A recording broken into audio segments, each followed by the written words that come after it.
இப்போ நம்ம ஓகே ஒரு டைம் நடந்தா கோயின்சிடன்ஸ், 2 டைம் நடந்தா ஓகே, 3 4 டைம் நடந்தா ஓகே, 10 15 டைம் நடக்குது. 2 வருஷத்துக்கு ஒரு ஈவென்ட் நடக்குது. அந்த 2 வருஷத்துக்கு ஒரு எனக்கு ஈவென்ட்லயும் தெரிஞ்சு கார்கில் வார் அப்போ முடிஞ்சதுக்கு அப்புறம் 99 டு அந்த இது முடிஞ்சதுக்கு அப்புறம் 2003ல வந்து ஒரு ஐசிசி டோர்னமெண்ட் செஞ்சுரியன்ல வந்து இந்தியா கூட விளையாடுவாங்க, தோப்பாங்கன்னு நினைக்கிறேன்.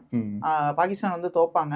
அண்ட் தென் ஒவ்வொரு ஐசிசி ஈவெண்ட்ஸ்லயுமே ஏதாச்சும் ஒண்ணு இவங்களோட அந்த இதுல சொல்லுவாங்கல்ல, அது பேர் என்ன, சென்னை ஆலஸ் 28ல ஷார்க்ஸுக்கும் ராயபுரம் ராக்கர்ஸ்க்கும் ஏய் என்னடா இந்த தடவை ஃபைனல்ஸ் வந்தாதான்ப்பா எல்லாரும் எதிர்ப்பாங்க, இல்ல பரவாயில்ல செமிஃபைனல்லே போட்டு விட அடிச்சுட்டு சாப்பிட்டுக்கிற மாதிரி. அது கரெக்டா வந்து பிக்சர்ஸும் வந்துட்டு அவங்களுக்குள்ள டிராஃப்ட் ஆகி வர்றதுதான் வந்து எல்லாருக்குமே ஒரு கேள்வியை எழுப்பிக்கிட்டே இருக்கு.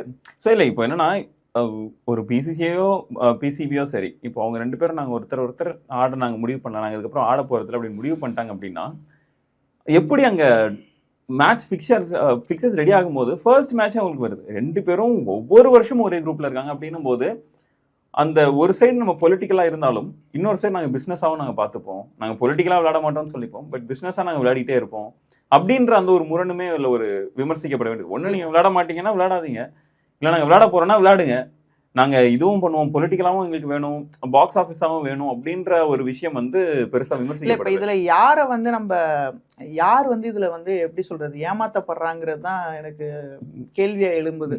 அதாவது அது ரொம்ப ஈஸி போனோம்னா நம்ம பார்த்துடலாம் நினைக்கிறேன், யார் ஏமாத்துறாங்கன்றது பார்க்கறதுக்கு ரொம்ப கஷ்டம்னு நினைக்கிறேன். ஒவ்வொருத்தரும் போயிட்டு அவங்க கண்ணாடியை பார்த்தாலே தெரிஞ்சிடும் யார் ஏமாத்தப்படுறாங்க அப்படின்றது.